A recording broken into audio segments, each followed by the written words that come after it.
మీకు ఎప్పుడన్నా అనుకున్నారా ఏంటి 20 ఇయర్స్ అవుతుంది కదా నేను చేసింది సినిమాల వరకు పరంగా చెప్పుకుంటే సెలెక్టివ్గా వెళ్తున్నానే ఇంకొంచెం స్పీడప్ చేస్తే బాగుండేదని ఎప్పుడైనా అనిపించింది? రేస్లో లేనండి. I don't want get into race. Happy life అర్థమైపోయింది. లైఫ్ ఏంటి అనేది ఎక్కువ ఫోర్స్ చేసుకోవాల్సిన అవసరం లేదు, ఇంకోళ్ళ కోసం అవసరం లేదు. మన వరకు హ్యాపీగా ఉన్నాం. ది సక్సెస్ఫుల్ నేను బాగా అర్థం చేసుకుంది ఏంటంటే సక్సెస్ఫుల్ అనేది మెటీరియల్ లేదు, లేకపోతే మన దీంట్లో లేదు. It's all about your happiness. అన్నీ ఎందుకు చేస్తాము? హ్యాపీగా ఉండడానికే కదా. హ్యాపీగా ఉన్నప్పుడు ఇంకెందుకు?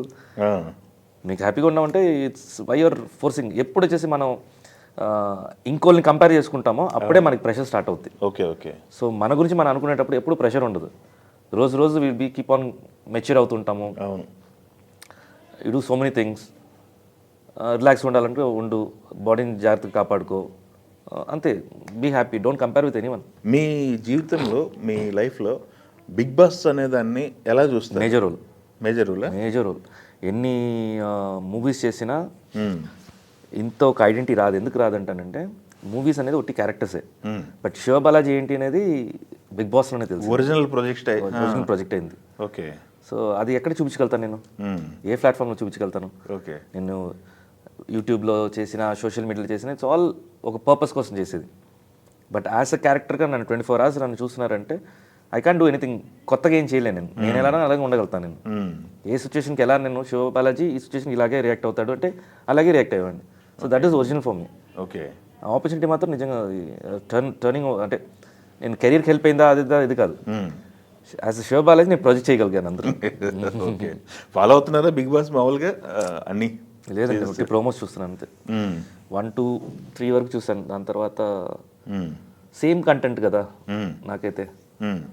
సో ఎందుకు కనెక్ట్ అవ్వలేదు నేను. ఒకటి ప్రోమోస్ వరకు కనెక్ట్ అయ్యాను. ఓకే.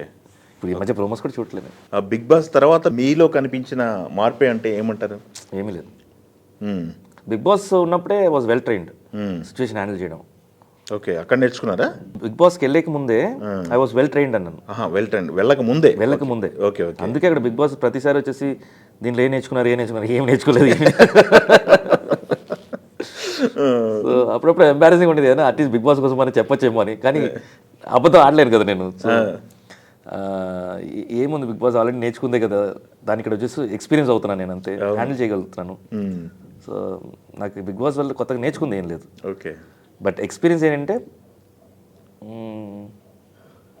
అసలు బయట యాక్సెస్ టోటల్ కట్ అయ్యి ఒక 70 days ఉండటం మాత్రమే ఎక్స్పీరియన్స్. అదొక ఫీల్ ఉండేది. ఎందుకంటే ఎక్కడ సార్ అది సెట్ వేసింది? ఇక్కడ లోనావాలా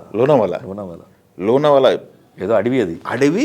ఇంట్లో అందరినీ వదిలేసి అడవిలో ఉన్న ఫీల్ అసలు రియల్ అంటే అక్కడ వచ్చేది. ఇప్పుడు అన్నపూర్ణ స్టూడియోలో సెట్ వేసి ఇక్కడే ఉన్నారు, పక్కనే ఉన్నారు కదా. అవును, ఇక్కడ బిర్యానీ స్మెల్, ఇక్కడ ట్రాఫిక్ వెళ్తుంది, అన్నీ ఉంటాయి సౌండ్స్. సో అది వేరే, ఆ ఫీల్ మాది వేరండి. ద వెదర్, మిస్ట్, ఒకేసారి మిస్ట్ వచ్చేది. మిస్ట్ అలా లోపల ఫామ్ అయ్యేది. ఎందుకంటే మాకు మొత్తం పైన షెడ్ వేస్తారు. బికాస్ వెదర్ ఎప్పుడు మనం చెప్పలేము.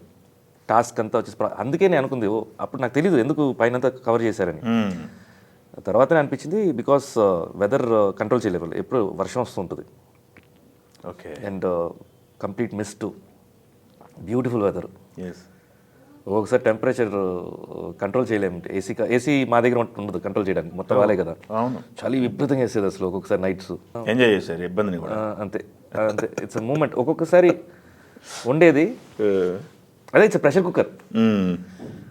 వీకెండ్కి ఏమో తారక్ గారు వచ్చేవాళ్ళు, ఆయన వచ్చి మమ్మల్ని కన్ఫ్యూజ్ చేసి వెళ్ళిపోయాడు.